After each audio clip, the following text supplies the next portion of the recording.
Hello, I hope you're doing super well. Today we're discussing how to style jewelry for men. Jewelry has become one of the most important parts of my style over the years. I wear it to express myself, I wear it to commemorate events or people, but mainly because it looks really cool and it adds a lot to an outfit. We're going to discuss each different type of jewelry individually and then put it all together by styling them with different outfits. This video is actually perfectly timed. Just as I was going to start working on it, Lupin reached out. They're an amazing jewelry brand, they wanted to sponsor it and provide every piece of jewelry for the video. So huge thank you to Lupin for sponsoring this. They're genuinely one of my favorite brands, so I'm really excited to work with them. If you want to check out any of these pieces from Lupin or any of their whole collection, which I definitely recommend, make sure to use my code in the description. Without further ado, let's get started. The first thing I want to say in general is that there's no wrong way to style jewelry for men. This video is intended to give you inspiration and a few different starting points so that you can explore it for yourself. The first type of piece we're talking about specifically is rings. Rings were the first kind of jewelry that I really got into styling. I started off with just one ring on one finger to see how it felt to wear, and I moved on from there. So the first ring placement I tried was just one on the pointer finger of my non-dominant hand. That felt really cool, it looked really cool, so I added one more. I wanted to try staggering them, so I had one on the ring finger and one on the pointer finger. Eventually though, I ended up with a ring on literally every single finger, something like this. That was super fun, but it felt like too much on my hands all day. I think it's a really cool look, but on a day-to-day basis, I like to wear them staggered. Of course, they don't always have to be staggered. I love these two right next to each other. I think they look amazing. There are different types of rings you should be aware of when selecting your first one. The first kind is more of a classic and subtle band. This is a perfect example. The flower engraving is an amazing detail. I think it's a beautiful touch. But overall, this is very elegant and classic. This specifically is the AWA ring. The engravings are plum blossoms, and the whole ring is a beautiful homage to the designer's grandmother. This would be amazing to wear stacked with other rings or on its own, and it's one of my favorite pieces from Lupin. This is what I mean by stacked. It's when you wear two or more rings together to get a different look. I think it's super cool. It's a great way to style different rings. The next kind of ring is an accent ring. This armor ring is a perfect example. It's a little bit bigger, it has more visual impact, and so it has a bit more accent on the outfit. The For the People ring is another great example of this. This one has a ton of amazing detail. This ring also has an incredible story. It's engraved with a letter that a Korean king wrote to his people about using his new writing system. That letter and the writing system associated with it totally revolutionized communication in the country and had a huge impact on its unity. Having that kind of meaning and significance behind a piece of jewelry is so cool. Whether it's personal or historical, it makes it very interesting to wear. The last type of ring we'll talk about today is the signet ring. This is the Ascend signet. Signets have a lot of interesting history. They were traditionally worn on the pinky finger of the non-dominant hand. For a long time, they were made with family crests carved into them so that people could stamp wax with their family seal. These days they may or may not have a crest, but they look amazing, and just like any ring, can be worn on any finger.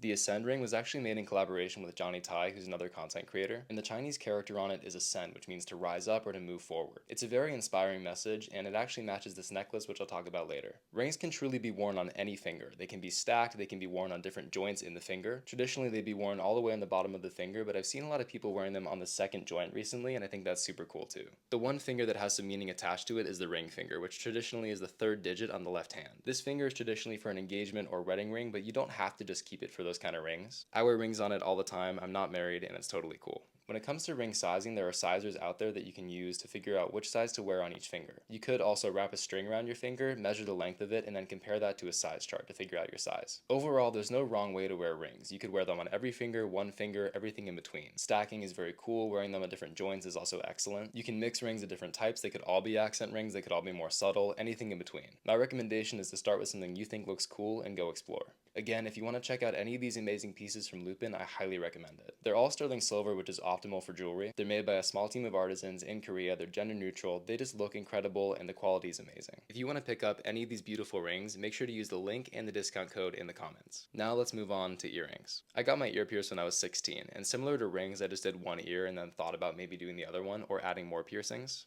I stuck with just the one, but both looked really cool, and adding multiple piercings on the same ear can look excellent as well. There used to be some stereotypes about gender and sexuality when it came to which ear was pierced, and if both were pierced, all sorts of things. Those are very outdated, and they don't hold true. Whatever you think is cool with earrings is what is cool, and it will look amazing. There are different kinds of earrings available. Generally, they're hoops and studs. This gorgeous earring from Lupin is a hoop. The square shape is so cool. I think it actually really highlights my jawline well. The sterling silver is beautiful. These are so comfortable to wear. They're just perfect. These square hoop earrings were actually mentioned as one of the best men's earrings by GQ.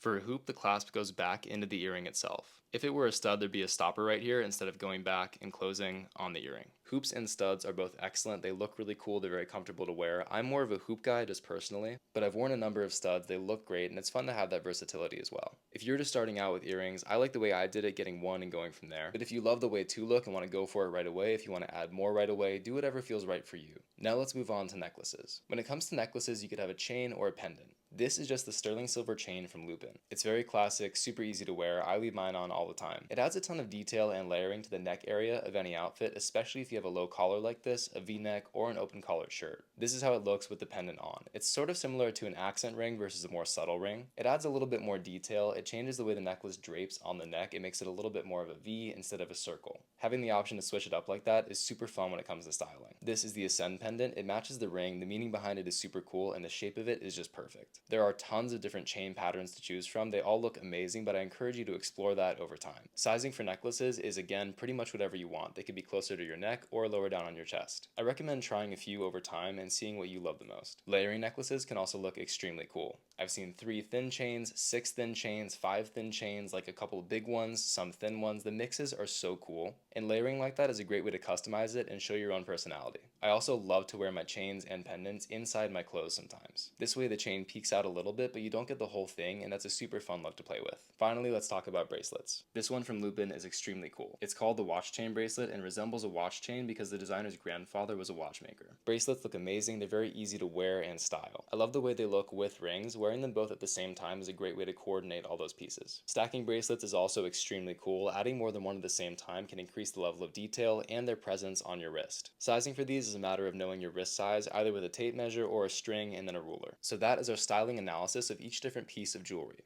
Let's go ahead and style these with a few different outfits so you can see what they look like with different vibes. Starting off, this is extremely basic. It's probably as chill as it gets. I have sweatpants and a baggy quarter zip. As I add pieces of jewelry, you'll see it get much more interesting and presentable, styled, everything good that you want out of an outfit. Starting off, we have the pendant. This looks amazing with the zip a little bit down to frame it perfectly. I love this. I'm also wearing an earring. I love the matching and the detail. The bracelet, of course, is an amazing touch. For rings, we're keeping it simple, just one on each hand. These pieces and the way they interact with each other have taken this from something I wear only in the house to something that I'd happily wear out. They make it feel so much more intentional, more thought out, and more true to my personal style. Now that we've elevated a very basic and cozy outfit with this jewelry, let's step it up a little bit and do it for a nicer outfit. This is a daily outfit for me. It's very classic, very simple. There's nothing wrong with it at all. There's just not a lot of detail. For this one, I'm adding everything. We have rings, the bracelet, even more rings. Of course, the earring and the necklace worn with the pendant outside of the shirt. This now looks totally different and feels totally different to wear. I feel way more confident. I feel way more put together. Plus, if I wanted to take it down a notch, I could wear just one ring, the bracelet, the necklace inside the shirt, and the earring. This still looks detailed, put together, interesting, but it's a bit more understated, and I like that vibe sometimes. Now we've taken the outfit up one more level. This to me sits between casual and formal. To start, I'm going understated. I have one ring, the bracelet, the earring, of course. I kind of always have my earrings in, they're just a constant for me. The necklace with this open neckline looks amazing. The shape of it is perfect. This to me is a classic, perfect look with this level of detail and the coordination between the pieces. When I add a few more rings on both hands, it gains a bit more edge but retains all the refinement from the combination of the jewelry and the outfit. Finally, to go completely formal, we have a classic suit. As you can see, I've gone for literally every piece of jewelry on this one to start. It's such an incredible way to add personality and flair to a suit. However, if I want to go a bit more understated and keep it very classic, keeping just a signet and a bracelet is an amazing way to do that. There are a lot of different ways to do that with different combinations of jewelry. Having these pieces on still maintains that level of detail and interest, but it moves the overall vibe from more modern to more classic, and I love being able to do both. That kind of customization is why I love having a collection of jewelry to choose from. Again, I want to emphasize there's no wrong way to do this. Experiment, trust yourself, and follow your own aesthetic taste. So that is my full guide on how to style jewelry for men. Let me know what resonated with you and what your ideas are on styling jewelry. Thank you so much to Lupin for sponsoring this video and for providing these gorgeous pieces. They're sterling silver, they're handcrafted by a small group of generational artisans in Seoul, Korea, and I love the design, the ideas, the inspiration behind each piece. Make sure to check them out at the link below along with a discount code. Thank you so much for being here. Have a great day.